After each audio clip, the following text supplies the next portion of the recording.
Before this video begins, I would like to take a quick moment to thank Baen Books for helping set up the interview that is in this video, and I would also like to apologize for the audio quality. When I was working in editing this video, I ran into some problems and I was not able to get the best audio quality. So you can still hear the interview, but it's just, you might have to turn up your volume a lot. I apologize for that. This was in no way the fault of the author or the publisher that helped set this up. This was my problem in editing, but I still hope that you enjoy the video. Hello, and welcome to my channel.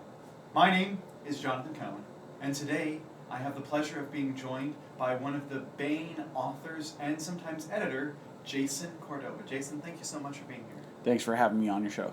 So, the first question is about your role at Baen. At Baen, you've written novels with them, but you've also worked on several projects as an editor. So I was curious how much of your time is doing each one, and what does your role look like in each capacity? So my official job title is actually lowly mail clerk. I work in the mailroom. I handle the shipping and everything. If authors need books sent to them, reviewers, they need books sent to them, I'm the one who mails them out. Okay. I also handle customer complaints that come in via the internet. I forward them on to who they need to be handled by, or if I can take care of it, I do that as well. And I do a couple other jobs as well. I'm actually not an editor, though. I'm not an editor for Baen. I just have edited anthologies that were published by Baen. But I'm not an actual editor. I tease people. That's why the lowly mail clerk, because I do a lot of other stuff, but lowly mail clerk lets everybody know I'm not an editor. So you have also written books with Larry Correia, most recently on the Monster Hunter Memoirs series. You worked on the book Fevers, which is coming out very soon, I believe. October is the scheduled publication date. Larry and I sat down and we were talking about it, and I was like, "Hey, Larry, I would really like to write a Fevers novel or a memoirs novel with you." And he kind of said that's nice, and I pointed out, it's like, Larry, you also said 10 years ago when we were both nobodies that we would work on something in the future, and he was surprised that I remember that. So we talked about it and we came up with Fever.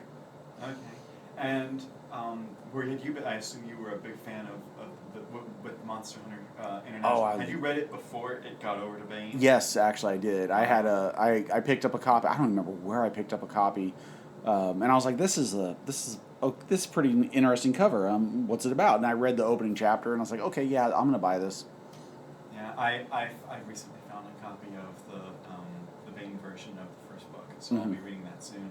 But the Memoirs series, what is it that sets it apart from being part of the mainline Monster Hunter series? It's set in the past. Most of the mainline series is set, my guesstimate, because he left it vague, is about 2010 to 2015.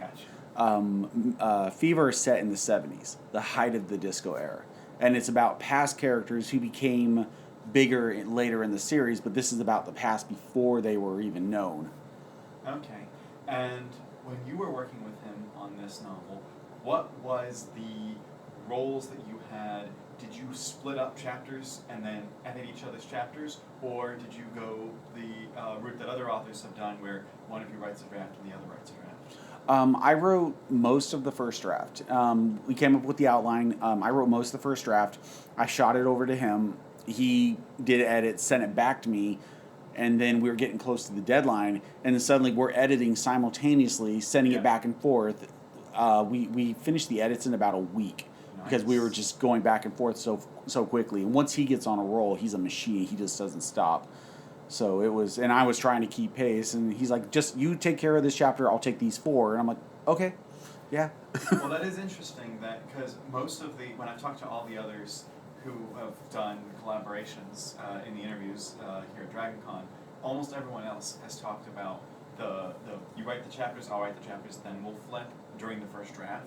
So it's interesting to see that you do have the different styles. And did you find that you had to be waiting in between the first couple of drafts for each other, or were you both pretty quick on it? He was in the process of writing Tower of Silence. Right. So I had to wait for him, but that was fine because I had other books I needed to work on at the same time. So while I wrote the first draft, sent it off, and he's like, okay, cool. As soon as I'm done with my current book, we'll dig into it. And then right in the middle of writing Tower of Silence, he got the book for the Second Amendment, and he had to crank that out Right. really. Yeah. So the poor guy was just like, I'm sorry, I'm gonna get to it. I promise I'm gonna get to it. And then when he did, he's like, okay, yeah, this is pretty good. Now we're gonna go. Let's go ahead and work on the edits, and I'll go ahead and I'll add in my stuff. And it was, I thought the book was really good. He sent it back to me. I was like, okay, and this is why you own a mountain and I live in an apartment. he's very hardworking. Yeah. Because He's I've got never great seen him ethic. not hardworking. Yeah, he has a fantastic work ethic. That just, I strive to be that prolific and that dedicated.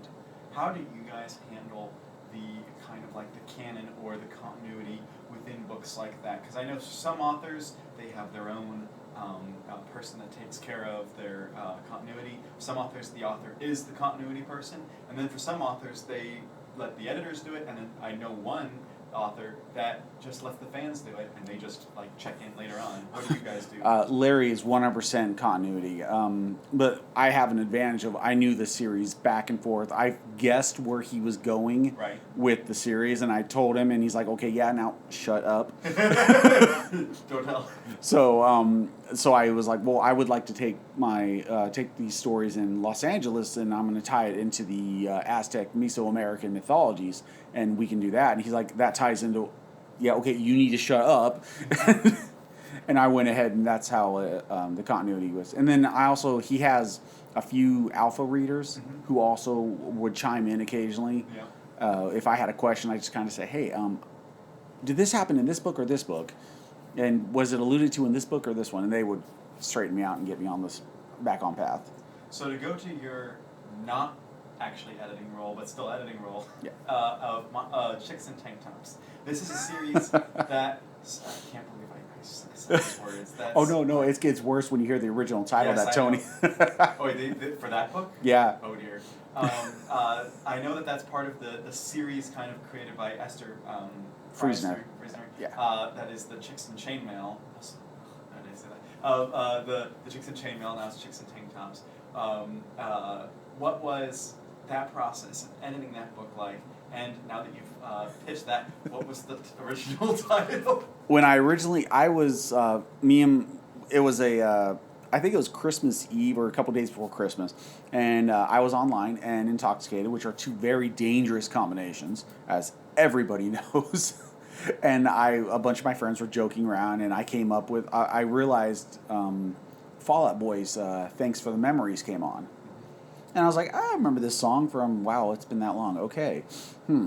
And I had just read Esther Friesner's "Thanks for the Memories." Oh no. Yeah. Oh no. So in my head suddenly popped "Tanks for the Memories," and I was like, "This is gold! This is gold! It's amazing!" And everybody's chiming in. And then Tony Weisskopf slides into the comment and says, "So pitch this to me." I freaked out. I Well, I think that was an example of that title can work, but ooh, you have to do it right, or you will get some solid comments from people. So fortunately, our marketing director at the time, she said, "Yeah, no, let's come up with something a little punish, and we'll keep it in that vein." Right. I can imagine maybe they would have if Esther was because I know she contributed as well. She did the foreword and she contributed a story. And before I pitched it to Tony, I did go to Esther. I was like, "Ma'am, I love your work. I would really like to write this anthology, which is the science fiction side of your Chicks and Chainmails. Is that okay?" And she's like, "That's wonderful. That's great. I love it. And I've got a story for you." I was like, "I would love to have your story." She's like, "I have the title." I was like, "That was fast." You've been thinking about that. Yeah. So she had it on her mind. So. Well, I think it's clever because it not only appeals to the pun of Chicks and Tanks, but also the idea of in hard science fiction and not hard science fiction, a lot of people like to see women in roles they're not always in. And in the military, more recently, we're seeing this more where women are given more combat roles, but it's not been the traditional role, and so you get to explore that a little bit. And I wanted to play on tropes too, because everybody knows the story of the boy and his dog. I wanted the girl in her tank.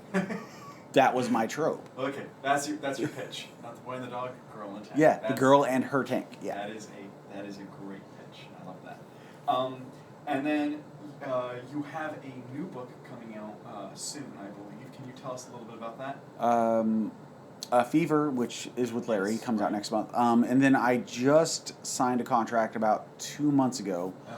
to write a Black Tide Rising novel set in John Ringo's Yeah. Black Tide called On Top of Mountain of Fire. Okay. And it's about Sister Anne and a Catholic schoolgirls against the zombie apocalypse. Okay. And it's actually not like that. It sounds bad, but it's not like that. It's more about being the beacon of hope when darkness is around you. Because back in the Dark Ages, I'm a historian by trade, and well, I used to be. I stopped teaching, but back in the Dark Ages, the church was the beacon when all the wars were pillaging, and there was no hope. It was like the Catholic Church, some bastions of it, were being the hope, taking in the refugees, feeding them, clothing them, just at least trying to keep them safe as they could. And a lot of people have forgotten it as the Catholic Church turned and did things and the Reformation happened. And I wanted to remind people that everybody needs a beacon of hope in the dark. Everybody needs that light, and that's what the Mountain of Fire is. So with that series from John Ringo, I know that there's been novels and I believe short story collections as Yep. well. How much did you reread all of them in preparation, or had you read them recently, or what's your process for getting into that world, getting into an established world that another author's created? I had an advantage because I'd written in the first anthology that came out, The Black Tide Rising. Okay. And then I also was in the third anthology, and I'd read the books multiple times. And I also read the spin-off series by Mike Massa and by Charles E. Gannon. Right. Yeah. Well, I read both of those, and those were very helpful to help build what else was going on around the world instead of just what's at sea, what's going on in land.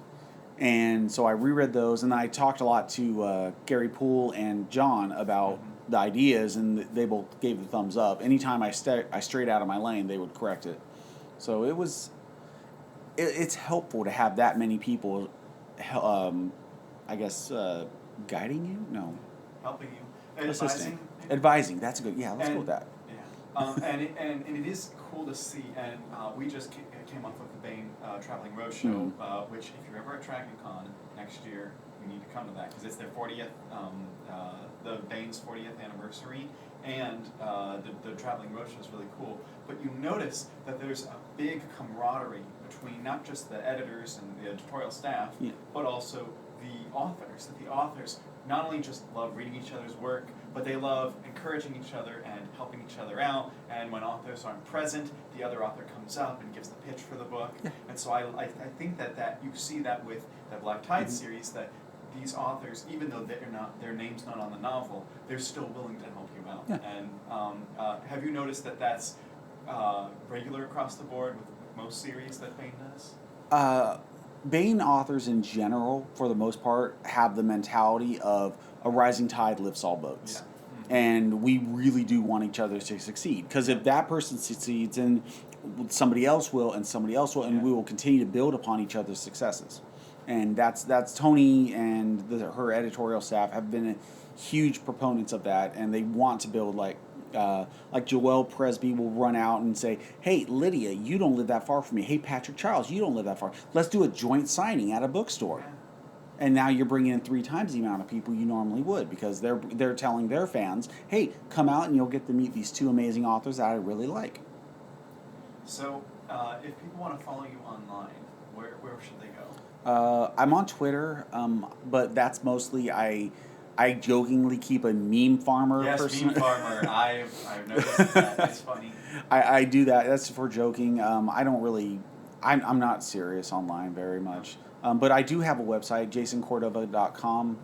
I update it irregularly, and Twitter. I have an Instagram account, but I don't think I've touched it in months, so I don't know. All right. Well, thank you so much for coming on the channel. Oh, thank you. And until next time, I'm Jonathan, and thank you for watching.